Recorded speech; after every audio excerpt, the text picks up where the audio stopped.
Welcome to Open Container. I'm Doug Schnitzbahn. I'm a journalist, writer, and overall lover of the outdoors. I've fought wildfires, reported on national politics, published magazines, and I was once lucky enough to interview the legendary Kurt Gowdy about fishing with Ted Williams. On this podcast, we're going to have an open conversation about culture, conservation, policy, business, issues that matter the most to the outdoor community. Let's get some.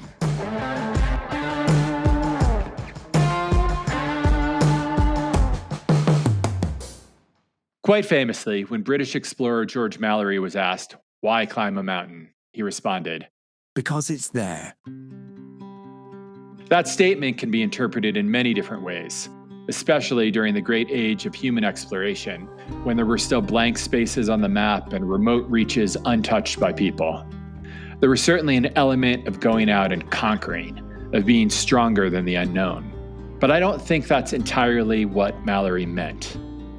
He was a man who simply loved being in the high alpine, scaling never-before-dared ridges and standing on untrammeled summits for the pure joy of it.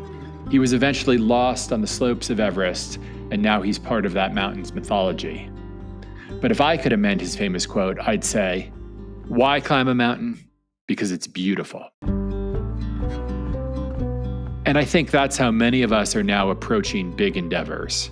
Not as a race to be the first, the best, the only, not as a form of conquering, but as a way of living, of being, of belonging in these high places we can now access with better gear, knowledge, and technology. Instead of harnessing them, modern-day explorers and adventurers are appreciating them. That deep aesthetic appreciation of mountains is what I love so much about Kilian Jornet's recently completed States of Elevations project. The Spanish ultrarunner and adventurer, already known for records in the Pyrenees and the Alps, came to the U.S. to stand on the 72 tallest summits in the lower 48, 14ers, or peaks higher than 14,000 feet. But he wasn't here to do it in the fastest time possible, though in the end he did set a record. He was here to fully experience the beauty, culture, and expanse of America's high mountains. Jornet linked all 72 summits by human power, running, scrambling, riding a bike between trailheads. His route included epic pedals across the American Southwest, up the spine of the Sierra, and through the Cascades. The project combined insane athletic ability with a simple, universal love of mountains.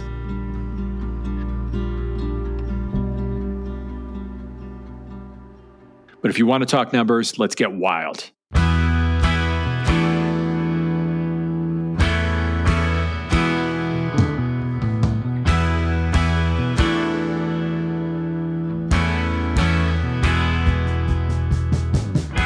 Kilian climbed 72 peaks over 14,000 feet, starting with Long's Peak in Colorado's Front Range and finishing with Mount Rainier in Washington. He covered 3,202 miles. That's farther than the driving distance between New York and Los Angeles, and did it all with his own power, running, riding, and climbing. Along the way, he climbed a total of 403,693 feet of elevation gain, the equivalent of running from Everest Base Camp to the summit more than 35 times. And he did it all in about 20 days of activity time, finishing the project in just over a month. He barely rested between absolutely epic days, getting a few hours of sleep, then heading back out in the dark, fueled by vegan food. Yes, he's powered by plants. That might be an unprecedented burst of human effort. But the numbers alone aren't what make this great. It's how he did it. Take his first day. Kilian started by climbing Long's Peak, a big day for any climber or hiker.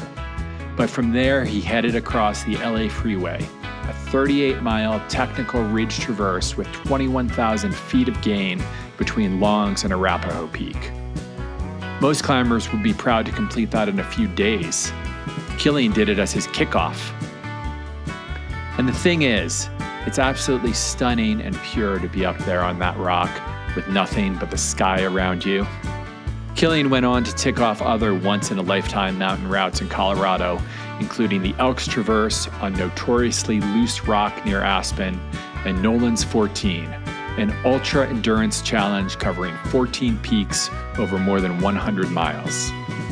Many elite ultrarunners haven't even been able to finish it. In California, he set the fastest known time for a supported attempt on Norman's 13, possibly even more epic. He ended the project on a lesser-known but smart route up Mount Rainier via the Success Cleaver, avoiding dangerous crevasses and climbing into the crater of that big, wonderful volcano to finish the whole project. Then he headed home to Norway to be with his wife, Emily Forsberg, a world-class endurance athlete in her own right, and their 3 kids. Yes, there's been some fanfare around this achievement, but honestly, none of it captures what an accomplishment this was. I haven't seen it on SportsCenter or ESPN's homepage, but it deserves to be. Not just as an athletic feat, but as an example of what we can do with our time on Earth. To find beauty, to use our bodies, not destructively or for glory, but to come closer to the most wild, insurmountable, yet possible places on this planet. This whole thing inspires me to seek new routes. I've been eyeing one Kilian ticked off with no problem. The 1-mile traverse between Little Bear Peak and Blanca in the Sangre de Cristos. It's a route you can do unroped, but it will keep you scared the whole time. Still, I want to do it for its beauty, the feeling of being in the sky, of being challenged and moving with intention, even in dangerous places. I found that kind of joy on so many other routes. My friends Eric Henderson and Jeremiah Osborne Gowie and I climbed Navajo Peak in the Indian Peaks Wilderness a few years ago. It's a tricky summit, yes, but the real joy is in the approach. Back in beautiful cirques not far from Boulder and Denver, yet feeling a million miles away. Clambering up a steep gully alongside the wreckage of a 1940s airplane, its fuselage still whispering in the wind. There's loneliness, and then a fun summit block where we had to make a few slightly technical moves. There's no better joy than going through something like that and standing at the top. Likewise, I've enjoyed routes like Kelso Ridge, heading up to a normally crowded 14er on the Front Range, and I've always dreamed of someday climbing Everest, not in a massive guided line, but on the North Face where Mallory disappeared. To find the mountain's beauty and its history, this is what we should do. And that's what I take from Kilian's States of Elevation. Not just what was accomplished, but how. That said, I was disappointed there wasn't more mention of the land itself. These mountains Kilian was summiting and running across are on public lands, protected lands, and yet 2 14ers in the lower 48 were off limits because they're privately owned. Imagine that. How many more of these peaks might be closed off in the future? I also wish there had been acknowledgement that this is indigenous land. Take Blanca Peak, one of my favorites. Its traditional name is Cisnagini, sacred in Navajo culture. These places still matter deeply, and Native communities are still fighting to maintain their identity and their relationship to this land. But beyond those quibbles, what an amazing achievement. And there's one more thing we haven't talked about: community. Kilian didn't do all of this alone. He had an incredible support team, and throughout his journey, he was joined by different athletes. They would run legs together, climb summits together, and share in the wilderness. One of those brave souls is here today to talk about finding beauty in the extreme. Bryon Powell is a former Washington, D.C. attorney who left his job to devote himself to running ultramarathons full-time. He publishes the popular trail running and ultra running website irunfar.com and competes in trail races worldwide. He ran with Kilian on Handies Peak in Colorado San Juans. So let's open the container with Bryon Powell. Well, I am extremely excited to have Bryon Powell on the show today. I've been a fan of his work at I Run Far for a long time, and I was really impressed to see that you got out there near your home in Silverton and ran with Kilian Jornet on this incredible States of Elevation project. How did it happen? How did you get involved with it? It goes way back. Kilian in 2009 had a project or set of projects called Kilian's Quest. And he came to the US for the first time to do the Tahoe Rim Trail and try to set an FKT on it. And he did. And Of course. That summer, I had just quit my job and moved into iRun Far full time and went out and joined him to pace him and was his leadoff pacer. So I was basically like started his US based running journey. And he did drop me within the first mile. But I've been friends with Kilian ever since. We've I don't know how many times I've interviewed him being at various races around the world, but he's a good friend, and saw him out of the Western States 100 in this past June, where he ran and remember correctly finished third. Anyway, he kind of shared on the down low that he was going to have this project in Colorado, including Colorado in September, and wanted to see if I wanted to join him. And this is one of the things I love about this project too, that I don't think people talked about as much, is each place he ran, he hooked up with some talented locals, I would say, people who could hang with him and people who were really connected to each of the small places he was going, Yeah, it was a great mix of folks he'd known a very long time, like out there with me with Anna Frost, who was on the Solomon team with him, and my wife, who he's also known for a long time. But he was with people he'd known a long time in various places, people he'd didn't necessarily know beforehand, but were like subject matter experts of, say, some of the Southern Sierra Nevada mountains that all link up in this big long chain. And I think both the guy who had the FKT on it and a woman who had just been the first woman to do this line were both out with him for different sections, and some other local just studs in their areas were out with him in Colorado. And yeah, it was pretty awesome. But it was just such an organic mix and feel of those people too. Like he was either knew these people for a long time or was relying on these people for information. So it wasn't just like the most famous person he can grab from X town. It was like, no, I want this person with me. But I mean, this is the thing on a lot of projects like this, or even on, a lot of long distance races, that you don't do it alone, right? You have a group, a community, a lot of people with you as well, right? Yeah, and including he had a support crew the whole way, which were instrumental, because he was using feet to go over these big mountains, but then cycling in between all of them. But somebody was moving his bike from trailhead A to trailhead B. Well, because there are people who've done, say, the 14ers in Colorado, connecting them by bike, where they would stash their bike in the woods and come back down to the same trailhead and then complete it. But he was doing this more as a chain. Supported. Yeah. It was definitely I love that idea. I love that idea. He did. It was really cool. And like, they were great people. Like, he had a photographer, Nick, out with him, who was part of his support crew, but also his photographer, but also, I forget Nick's final stats from States of Elevation, but it was pretty incredible. Right. Well, anyway, so you ran Handies Peak with him, which is near your home in Silverton. So how did you help him along, and was he pushing you at that point? He'd already done like 30 some 14ers, I think, at least, right?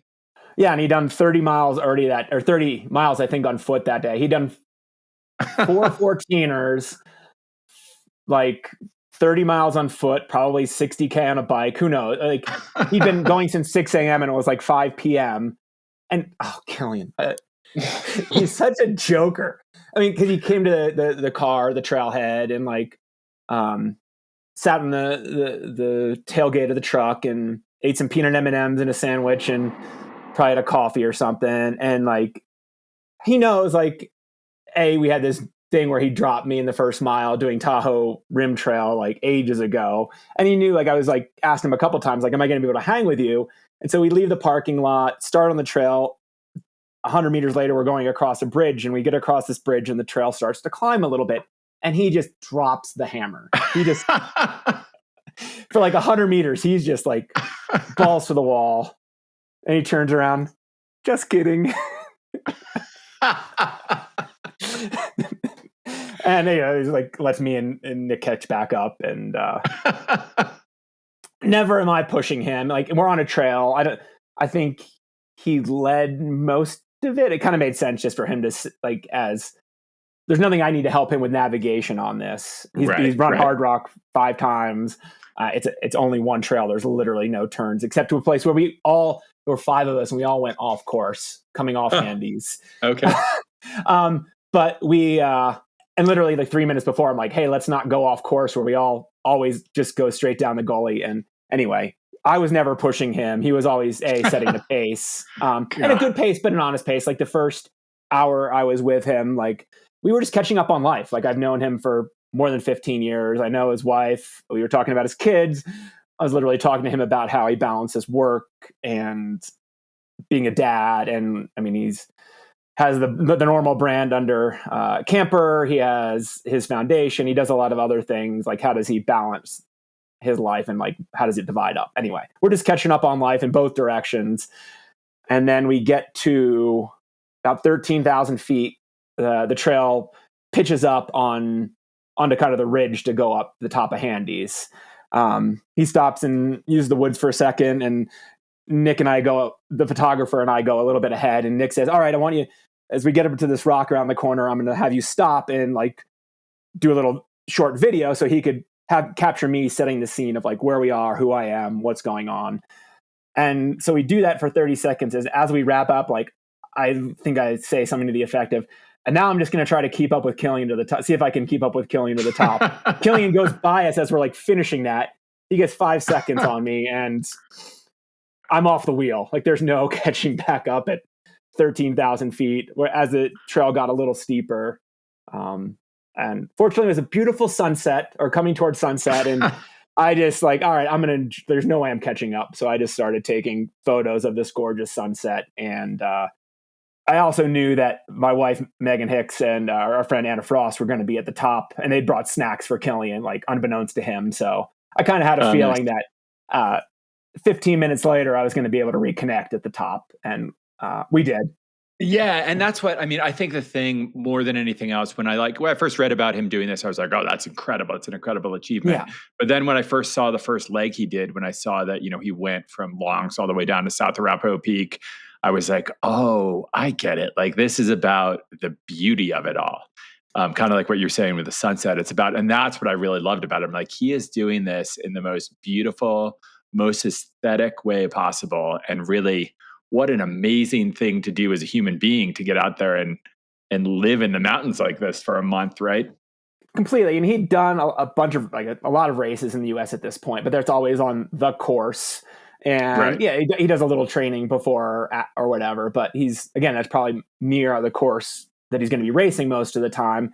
And he was just like, there's all this amazing and a lot, like, wonderfully, we have so much wilderness in the United States, like designated wilderness areas, and you can't have a race through nearly any of them, or wilderness study areas. Hard Rock actually goes through a wilderness study area because it's grandfathered, but I mean, he got to then go through all these wilderness areas, and that was one of the things he reflected on with me and in various updates from and after States of Elevation, was how close, like whether it's big W wilderness or just the feeling of wilderness is to, say, the Front Range in Denver or anywhere in the US. We just have this amazing thing that doesn't exist to that degree in a lot of Europe. I mean, he grew up in the Catalan Pyrenees and had like wonderful outdoor access and times from his childhood, which is in part what makes him who he is. But he grew up in a refugio, like, right. And there's lifts and there's all of that sort of thing where there's the infrastructure that, I mean, he's out in these places in Colorado and like the Crestone Needles, he just said he loved, and the Elks Traverse. And you're just out there alone. And so we talked about how he had people with him a bunch. He also was alone a ton. Like he'd not been with anybody for those first 11 hours of the day I met him on Handies. And then he had us on Handies, and Scott Simons, a local outdoorsman, joined him and cycled at night over one of the local passes to hit Ouray. But then there's other times where he's totally alone. Yeah, I love that beauty of it. I think someone said, it was Hannah Truby writing for Mountain Gazette, said like, people could have been driving by him and have no idea what this guy was in the middle of, right?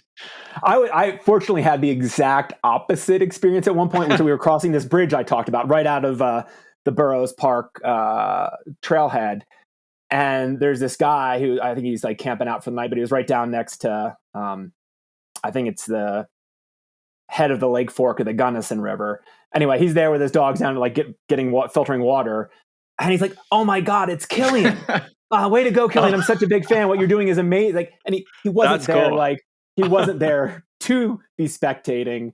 Kilian was like trying not to make this too big of an event or circus or what have you. Yeah. Like, this wasn't about activations with fans or what have you. This was about his own journey. But I think we all got a kick out of this random guy along the trail recognizing him and being really excited. And he actually commented. I wrote an article about it, and like the guy actually commented, "It was like, oh my God, I can't believe I got to see Kilian out there." Yeah, it wasn't like Forrest Gump or something where he had a big crowd started following him, running all over. It didn't pick up momentum. And I mean, that's one of the word did get out early in the adventure, and I think they had to more tightly control what information was out there. Oh, interesting. Huh. I mean, he's covering, like, nothing about this was an FKT. Nothing about this was trying to set a record or anything like that. But like, if you're doing the meet and greet thing for 30 minutes at the Quandary Trailhead or something, well, that's like just 30 minutes that takes away from sleep or what have you at the end of the day. So yeah, he had to be a little bit not secretive, but quiet about where exactly he was. Sure. Yeah. And I mean, that gets to one of the things I think is really interesting about this too. As you said, it wasn't an FKT. It wasn't some record he was trying to set. It was just kind of like something, and it's been covered, or it was in the New York Times or whatever, but it's not like climbing Everest, or, it's not some huge known accomplishment, right? It was kind of something just for him. So how do you see States of Elevation, fitting in the pantheon of great long distance and big mountaineering feats? Beautiful is where I'd put it. Because I don't want to, it's a massive accomplishment. And whether it's a race or an outing like this, it's as hard as you make it. Obviously, it's a month long of effort and tons of elevation and tons of altitude and ton of distance. And like, it's hard to put that up against other athletic accomplishments, but it's like as if someone was doing a big expedition. We can call it a project, an expedition. Like, yes, this is all land people have been on before, but he wanted to do something that was meaningful to him, and he did. And I mean, yes, somebody could do that, what Kilian did, and then say, I'm going to bike to Alaska and do McKinley or something like that. There's always more bigger, but I don't think Kilian was putting it out there to be such a project in the first place. And so it's like he did his project in the Alps last year, and maybe he'll do another one somewhere else, but it's mind-bendingly impressive and expansive. So we can look at it that way. But I think just as importantly, we should look at it as like kind of the expansiveness of Kilian's mind. And I think one of the things he loved about it, and I do a bunch of like combined running fishing projects where I love that. But for me, the beauty of like, yeah, there's me trying to catch these certain species over certain miles, but part of a lot of the fun is beforehand putting those pieces together. And like, Kilian wasn't just he wasn't saying, I'm going to follow the Colorado Trail through Colorado and then do something else. It was a lot of the times him putting routes together and making new, not explorations, but new combinations. And yeah, the Elk Traverse is the Elk Traverse, but like, how do you get between Nolan's 14, go over, do the Elk Traverse, and then come back? Like, yeah.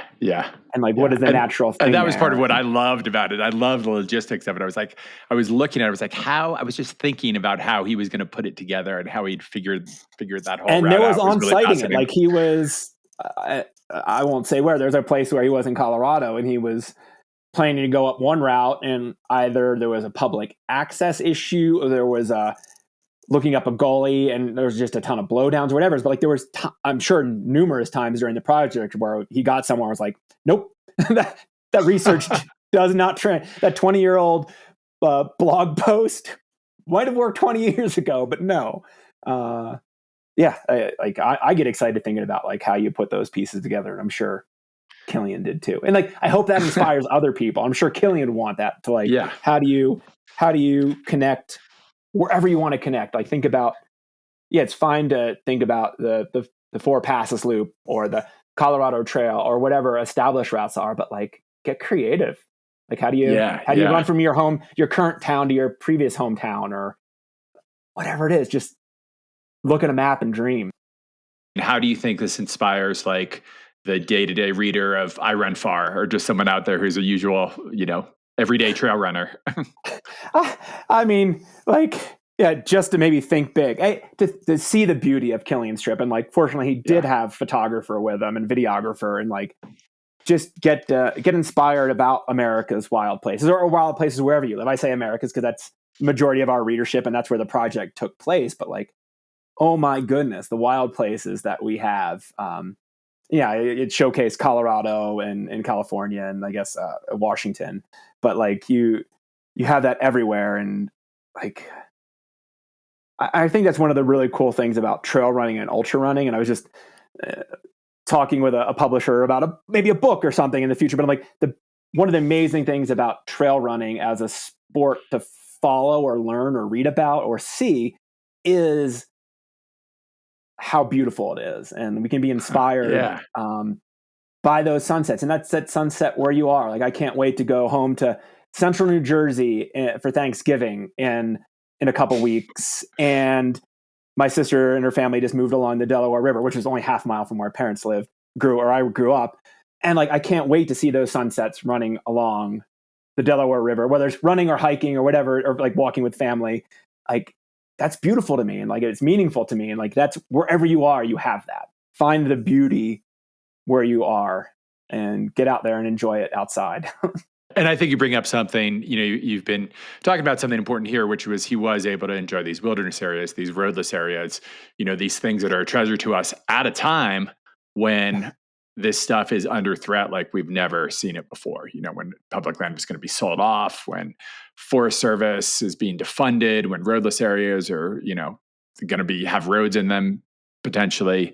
Do you think projects like this, does it make a difference? Does it move the needle in getting people to care more about public lands? And I think in a very indirect way, it's very hard to, I mean, even if Kilian is saying it, for that direct message to maybe resonate or come out. But I'm through the activity, like conservation through recreation and like personal experience. So if Kilian being out there inspires more people to be out there, or the same people to be out there more, that creates a constituency deeply rooted in the wilderness areas. Again, big W, little W, doesn't matter. Like, or the roadless areas, or just the outdoors where you live. Whether that's, again, I grew up in a state park in central New Jersey, and if that gets people excited to be on those trails and get a little bit of funding, or just stewardship, volunteer stewardship, whatever it is, like, and the same, like, I do some fishing, and like, in fishing, and like, I'm not a hunter, but fishing and hunters like have done so much for are very active in conservation, not just to increase wildlife populations, but they're stewards of the land and big advocates for it, and having these various constituencies that are deeply appreciative of the outdoor environment. That's how we get protection or conservation. It's the individual getting out there. It's like, you can see Kilian on a cool mountain, like, that doesn't necessarily like, oh, I'm gonna advocate for that ridge or what have you. But like, you go follow them to your local ridge, then you want to protect that your own outdoor wilderness experience. Yeah, and I guess there's something to be said going the other way, right? Too, if you inspire more people to run or to trail run, once they're out there in those places, they're not going to want to see roads there. That's what I mean. That's exactly what you're saying it more explicitly than I guess I did. But yes, like, if you get people out there and more active out there, then they're going to want to protect what's around them, or the things that are meaningful. Like, that could be a Sierra Nevada or the San Juans in Colorado. If somebody's taken one or two trips and has fallen in love with that landscape, so they could be advocating for conservation near their home and in the places that have touched their lives. Like, I feel that way, having taken a couple trips to Alaska. Like, Right. being on the Togiak River, floating into Bristol Bay, like the fish populations and the wilderness and the wildlife there, like inspires me that's under threat, to protect that. Well, we're coming towards the end of our time. It's been really great to have you on. I want to know if you could let people how they can let people know how they can find out more about what you do, about I Run Far, and how to start trail running and then find their own creativity out there. Yeah, I mean, I would recommend you can check out irunfar.com, and it directs you to anything you might want to learn about trail running and ultra running, generally speaking. And it's like an ongoing sport. I don't even have to tell people about resources for how to like get out there and trail run. Just go find a map, find some green space, and go. You'll find a trailhead and do it. Like that's, again, there's no barrier to entry. There's so little barrier to learning or knowledge. Just go experiment. Go out for a hike and mix in some running if you feel like it. So that brings us to our final question we ask everyone at the end of this podcast, and that is simply, what gives you hope? What gives me hope is seeing the spark and passion that being outdoors can give anyone from 7 days old to 70 years old. I see it in the people I look out in the street here in Silverton every day, and we can always be inspired if we let ourselves. And that gives me hope. Thanks for sticking around for the last drop. I'd like to leave you with a quote from Kilian Jornet's book, Run or Die. Thresholds don't exist in terms of our bodies. Our speed and strength depend on our body, but the real thresholds, those that make us give up or continue the struggle, those that enable us to fulfill our dreams, depend not on our bodies, but on our minds and the hunger we feel to turn dreams into reality. Go find your reality. Thanks for imbibing Open Container, a production of Rockfight LLC. Please take a second to follow our show on whatever podcast app you're listening to us on, and send your emails and feedback to myrockfight@gmail.com. To learn more about States of Elevation, check out Kilian's Instagram feed. To read Bryon Powell's work, go to irunfar.com. Our producers today were David Karstad, who just left to move his car, and Colin True. Our direction provided by Sarah Gensert. I'm Doug Schnitzbahn. Get some. Thanks for listening.